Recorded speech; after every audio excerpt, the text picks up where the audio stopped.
Good afternoon, everyone. July 12th, Sunday. Last game before the All-Star break.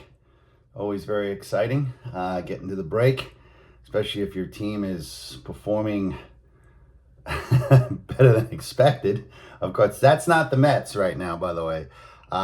Game is on inside right now, so I'll give you a quick update. I'm sure those of you guys are watching. It'd be great. If you're not watching, and you watch this afterwards, it's not really an update because the game will be over. But right now, the Mets are looking pretty good. It's 2-0, top of the seventh. Matt Thornton is pitching a great game. I've been watching the game. I'm not sold on Zach Thornton just yet. He is pitching a fine ball game today. We have a lot more to see on him. Over the last couple games, the Mets have been up and down. They had some fielding mishaps again. Soto dropped the ball. The world went crazy. Just to calm everybody down, Soto's going to drop balls. Okay, he is going to drop balls in left field. He's not a great fielder, but he can go out there and play, and he can throw a little bit. He can... I don't think most of the time... when he makes his error, you hope it doesn't lead to more runs. The ball he dropped against the Red Sox did lead to more runs, so... it really kind of shone brightly, especially when your team is... Right now, the Mets are 16 games under 500. They could be 15 if they win today, and they're 11 games out of the wild card. And for all effective purposes, I don't care what Gary Cohen is saying in the other room right now, that if you're at 500 on August 15th, they're not going to be anywhere near there, okay? The All-Star game is very late this year, so they're going to have played 97 games. And if you're 15 games under 500 at 97 games with very little starting pitching and a bullpen that's getting beaten up every day, and basically 4 players in your lineup, 2 of them rookies who can hit, okay? The 4 guys I put in that lineup right now, you can maybe say Lindor, but I'm not bringing Lindor in because he's hitting about 180 since he's come back. But Soto, Bichette, A.J. Ewing, and Carson Bench, okay? Those are the 4 guys they got. You want to add Lindor to that, that's fine. The last 4 guys are so doggone anemic. It's sad. I mean, I don't know how else to say it. From Vientos to Beatty had a 10-game hitting streak, but Beatty's going... this guy's going to get hot for 2. It's like Lucas Duda. At least Duda hit 30 home runs. He'd get hot. He'd hit 30 home runs, and Lucas Duda would hit about 15 of them in about 2.5 weeks. And then he'd do very little the rest of the year. Beatty's been hot over 10 games. He got his average up to 224. Well, that's not really going to get it done. And Terens, Vientos, and Seaman, whatever you guys. I've been calling him all different names all year. All I know is he stinks. Aren't going to get it done. Vientos is now on the DL. Maybe Jared Young will get some more starts there. Kind of see what he's got a little bit. This would be the time to do it, but he's 30 years old. Is he a long-term answer? The answer is no, he's not. So there's a lot of problems there with the Mets.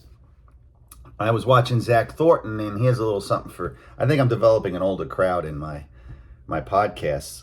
He kind of throws that glove at you a little bit when he's left-handed, but I'm not going to do it left-handed. He kind of comes at you this way, and then the ball comes right out of that glove. And Warren Spahn, you go now. Spahn was left-handed too, but you watch Warren Spahn the way he used to pitch, and it was that all the time, and it was very difficult for hitters to pick up the ball. And it was Warren Spahn who once said, "Hitting is about timing, and pitching is the disruption of that timing." And I don't know about you, but Warren Spahn won 363 games, and just about every one of them when he was 26 years old and older. Okay, if he had not got stuck going to World War II, he might have won 400 games in a modern era.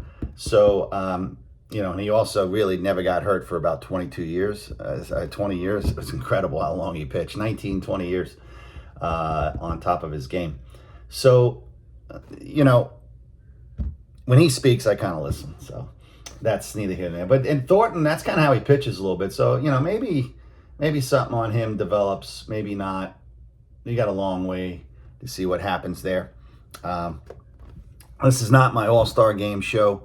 I'll give you my thoughts on the All-Star Game, and I'm an old 40 that way. I didn't say an old 40. I'm an old fart, and I'm 58, guys.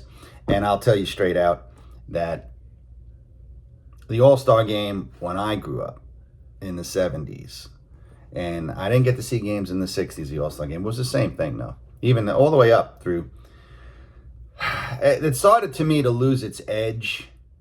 I want to say probably somewhere in the 90s, late, when they started interleague play, they really lost the edge to the All-Star game, because there was a time that All-Star game was pretty damn serious. And then, the world happened. I'm trying to win a pennant. I'm not going to have, I'm limiting my innings on pitchers, and here you are going to throw my starter 3 innings in this game. I'm not doing it. In the old days, it wasn't uncommon for a pitcher to throw 3 innings in an All-Star game. Okay, or a player to play half the game or more. But things have changed. The All-Star game is now a circus. Okay, I don't put any stock in it. I don't watch the All-Star game anymore. I don't even look to see who gets put in. I used to like the old days, as a kid. I don't know how the kids feel about it today, but when I was a kid, you would go to the ballpark and there would be ballots. And you'd look on the ballot and you'd see, oh my God, look at all the second basemen. You see every second baseman in the league. It was a fascinating thing to see before the age of the internet. And again, I'm waxing poetic here. I'm just talking to you about what the All-Star game is to me and what it isn't. And what it isn't is what it was in the 70s, okay, which was a glorious time to watch the All-Star game. The National League won most of the time. At one point, they won all the time. I happen to remember the game Freddie Lynn hit the grand slam, and I was an American leaguer then. I was a big Yankee fan. I still am a Yankee fan, guys. I don't mean to. I root for New York, though. I kind of root for New York. To see, even to see your Met players. I mean, I had my Tom Seaver card. I had my Dave Kingman card. I mean, I was rooted for both teams.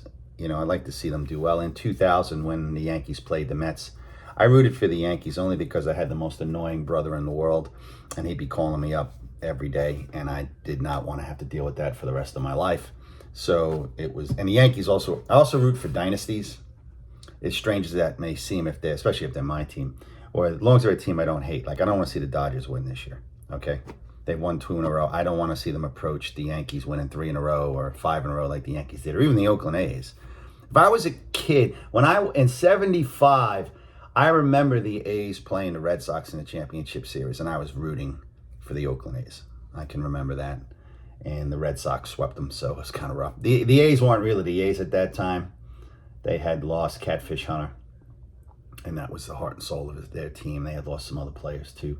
It wasn't really until 76, then they lost Reggie Jackson, they lost Holtzman, and that's when things started to really break apart. He tried to sell off Vida Blue and Raleigh Fingers and Joe Rudy. By 77, the A's were a horrible team. But I was rooting for the A's to go and win 4 World Series in a row. So I kind of root for the dynasties. I rooted for the American League at certain points. I rooted for different things. That's basically the point of that story. I rooted for the great players like we all did. And the other thing that was just spectacular about the All-Star game was before the age of streaming. There's only 2 ways. Like, if you were a Met fan and you wanted to see George Brett, okay, really, unless they were playing the Yankees, the only time you saw it, and if you were a Met fan, you didn't watch the Yankees at all, you had to watch the All-Star game. Or you got to wait for the playoffs. There was no way to see George Brett. There was no way to see Rod Carew in Minnesota. Especially with Minnesota. Geez, they weren't even on a game of the week. There was very few ways to see these guys. So the All-Star game was a great way to see, in real motion rather than looking at a baseball card, to see these guys. And that was I guess, again, I'm not saying the world is bad here, okay? I'm not saying that things stink now. They're just not for me, okay? I didn't grow up in that time. I'm not I adjust quite a bit. Like, I've never stopped watching baseball, no matter what they do to the game.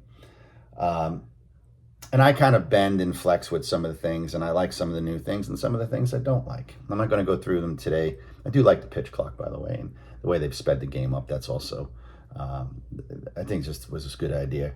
And I like the automatic balls and strikes, which I think the game is ultimately going to do full time. I think that's coming, and it's coming sooner than it is later. But I I bend a little bit to things and whatnot. So, but the game, there's just certain things that I'll never get back, and we're never going to get back a championship series and then a World Series. Fine, expansion is coming along regularly, but the All-Star game is different now, and it's very, very different, and it's not and it's been such a drastic change that I've kind of just let that go. I don't watch the All-Star game at all. I don't watch the Home Run Derby. Although I've been to a Home Run Derby, as a matter of fact. I was at the 2000, believe it or not, I was at the Home Run Derby at Old Yankee Stadium in 2008. I took my son. I took my ex-wife at the time. She wasn't my ex-wife yet, but I took her, and I saw Josh Hamilton. That was the Home Run Derby where Josh Hamilton hit 28, I think, in the opening round. And we were out there in right field, by the way. I was about 5 rows from the first row of the upper deck. I was about 5 rows back. And he hit every ball over our head. I couldn't believe it. I could not believe what I saw. But I'm not a fan of the Home Run Derby. And really, I'm not a fan of the announcers in the Home Run Derby, which just get absolutely annoying. I'm not a fan of this. The All-Star games had to do a whole bunch of gimmicks now. I get that, and I'm not really interested in the game. And the game, I don't care what they say. Oh, who gets home field advantage? It's a good try. The game means nothing to me anymore, especially with the advent of interleague play and the ability to see every player. So that's it. It's not for me. That's fine. I kind of gone off on the All-Star game. I may have another. I guess I don't need another podcast now. I already told you guys all about the All-Star game. I'd love to hear your thoughts on the All-Star game, what you think of it, especially if you're, in your 50s, and how much you miss that time. And the players took it very, very seriously, especially in the National League. They had to take it seriously because, for the most part, and statistically, this is pretty true. It's true. How far you want to take it is another story. But the National League had a greater integration of blacks and Latino players than the American League through the 60s and the 70s. And it showed up into the All-Star game, especially in the 60s. I don't think the 70s. I think things were changing pretty quickly. People are going to catch on. But in the 60s, the National League did. And it showed up in the World Series. The National League won 6 out of the 10 World Series, which isn't really a huge difference. The Yankees get a well-pitched game in 1964 in games. All of a sudden it's 5-5. So, and then in the 70s, it was the American League that won 6 World Series. So things kind of equalized quickly as far as the teams. All-Star game kind of didn't start to equalize till probably Freddie Lynn's Grand Slam. I think that's, I want to say 80, 79, 80, 81. Don't hold me to this. I'm not a huge All-Star. I don't remember those dates off the top of my head. So that was the other thing. National League played that game very, very, very seriously. Okay, it wasn't an exhibition to the National League, and I don't care what the American League said. After a while, when you're losing like 12 or 13 in a row, they wanted to win. Okay, they wanted to win. So the game got played pretty seriously. So anyway, with that said, a couple things on the Mets as we get to the halfway All-Star game. We're not at the halfway point. We are way past the halfway point. This is, like I said, going on in my room. I'm going to get back and watch the game in a few minutes. This is game 97, so we are not at the halfway point. We're just at the All-Star break, and it came extraordinarily late this year.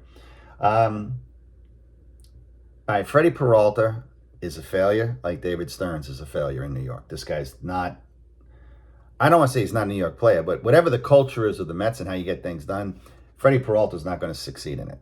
You want to include New York in that. You want to include how they manage the team. I don't care.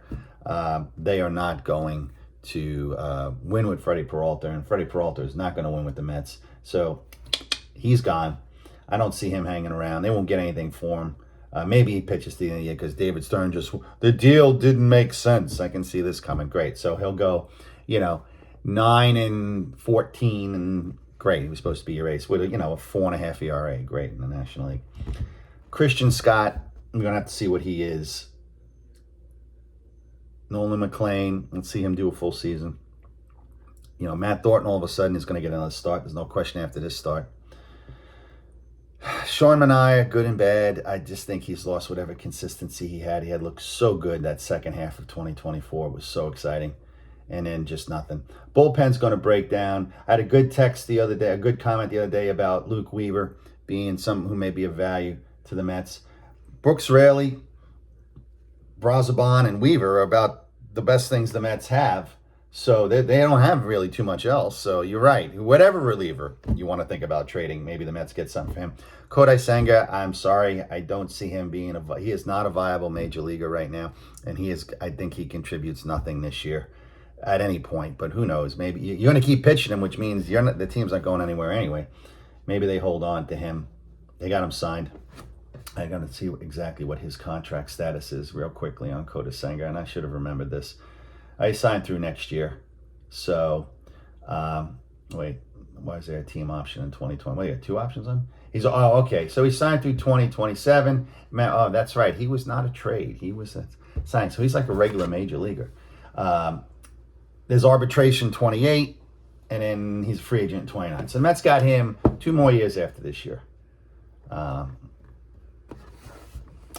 try to get him figured out. Good luck. I don't like anything else that the Mets got going on. Offensively, we talked about their hitters. Let's talk a little bit about, I'm going to talk about something really positive here. I mean, A.J. Ewing is a big leaguer. And I know, thanks for shaking the tree out there, Tone, and telling us that. But you have seen constant adjustments, which the talent level that he has allowed him to do. Okay, they started busting him in. He started pulling the ball more. They then tried to hit him with soft stuff away, and you saw him take the ball the other way, and he continued to do that. But I really, what they do is they start banging you and start moving you off the plate, especially lefties to lefties. And he's getting more time against them. And, for the amount of games he's played and the amount of bats he's had, if you were able to correlate that into the same amount that Carson Bench has and almost Soto, you can make an argument he'd be right there with Soto in WAR. That's how he's at a 1.8 WAR right now. And again, I'm not a WAR guy, but it does give you some details on things and what he does in center field, because Soto's WAR is 2.9, and he's got 330 at bats, and Ewing's got 218. He's really got a lot more than that, Soto, because you got 55 walks in there. A.J. Ewing's got 22 walks. So he's walking at a 1 every 10 at bat, and Soto's about a 1 every 6 at bats. So there's a difference there. And Soto's got, almost 2. Soto's leading the league in OPS. So he's Ewing is making this up through his defensive part, whatever war they're adding onto it. But it's really interesting, he'd be the second best player on the Mets after Soto, which tells you something, because he wasn't even in their plans. So like Polanco and Simeon and these garbage that they brought in, you had in your own farm system. What are you doing? Why'd you bring in these guys? You didn't have to. You could have saved the money. You could have reloaded for next year. Again, we talked about small market GM, and he just wasn't equipped to being a big market. He didn't know how to handle it. He doesn't have the charisma to talk fans out of why I don't sign a free agent, because I got this kid coming up, and here we go. That's the other thing too, and this isn't Stearns' fault, but man, every time I see Peter Crow Armstrong, I don't know. I was not a fan of getting Javi Baez here. I'm never a fan of a 2-month rental. The only time I'd be remotely interested in a 2-month rental would be for a pitcher. As a hitter, I get it. I saw Cespedes come here and change an entire season in the 3 months that he had. That's a very rare thing. And the Mets ended up signing him, although it wasn't really a good signing. He had a good year the next year, and then he just fell apart physically. But, I mean, he led a team that needed a punch, and he came in and just gave it a haymaker, and it was amazing to see. I don't think, Javi Baez was going to be, the guy's got a 290 on base percentage. What are we talking about here? And you gave up Peter Crow Armstrong for this guy. And now Peter Crow Armstrong is the highest WAR player, by the way, in the National League. So it tells you what he does offensively, tells you what he does defensively. and he's a kid still. So you're going to be looking at this guy on the Cubs for the next 10 years. It's almost like being on the Braves and you got John Smoltz after you traded Doyle Alexander, and you got John Smoltz in return. And Tiger fans got to see John Smoltz. I mean, thank God he was in the National League, but just hear about John Smoltz for the next 15 years. And then Hall of Fame speech. And that's what you might end up seeing with Peter Crow Armstrong. So the Mets just got to be kicking themselves because he would... It's just horrible. It's horrible. Soto could be a full-time DH. You have an outfield now with Crow Armstrong and Ewing and Carson Bench. I mean, you got 4 lefties there. You got Lindor as a switch hitter. Then you keep... It's so... If you'd have kept Alonso as a right-hander, that lineup would be devastating. It would be a great lineup, right? But no, they got to do stupid things. They got to do stupid things. So... I like I said, we talked about trading Lindor. Obviously, he's in a miserable position in the season right now. Maybe he'll start to get hot. He had an opening. He had a double in the first inning, knocked in Ewing. I'd like to see how that goes. I don't see them trading Lindor, but I don't know. I think, like I said, the pundits were talking about trading Lindor because that's all you have to talk about. And if I'm a Met, and I don't care about the money I'm spending, I keep Lindor because he's a switch hitting shortstop that's got at least, I think, 2 more years. 2 more years at the top of his game, at least till 34. And they don't grow on trees. So, you just tell him, listen, just go out there every day, stay healthy, take your cuts, get in your rhythm, find something, and, build on next year. And this year was just a wash. That's kind of the way that I would see it if I was the Mets talking about Lindor. Vientos, I'm not going to talk about trades, but I don't see any use for Vientos on this team.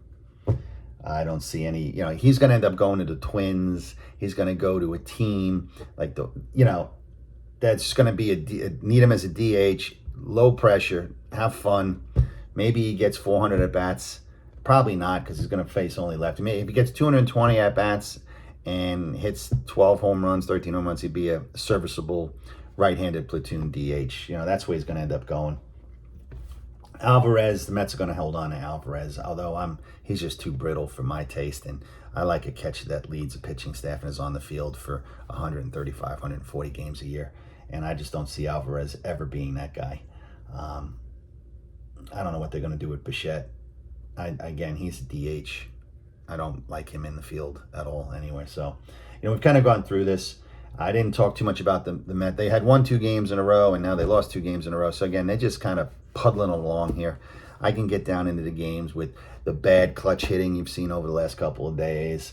I'm not going to get too down into that. I kind of like talking about, I like to reminisce a little bit about the All-Star game and kind of look to the future here to what we've got. I really think we got the real deal with A.J. Ewing. He's an absolute untouchable, and he's going to be a superstar. And they should kick themselves because you could have him and Peter Crow Armstrong on this team and Carson Bench, who I think is going to be also a pretty good player. It's funny.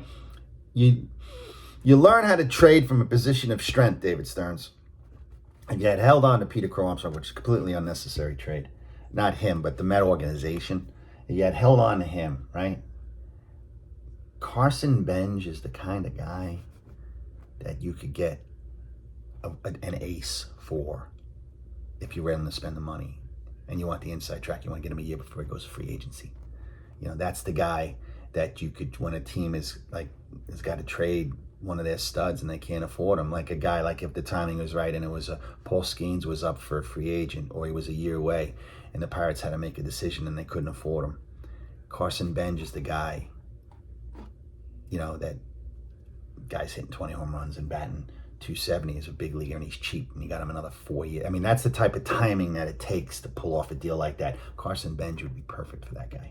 And I know, don't train Carson Bench. I'm not saying I would give. I'm not giving away for chopped liver here. I'm talking about trading him for an absolute top of the rotation guy that's going to be in your rotation for the next 7 years. I wasn't saying I'm not giving up on Carson Bench.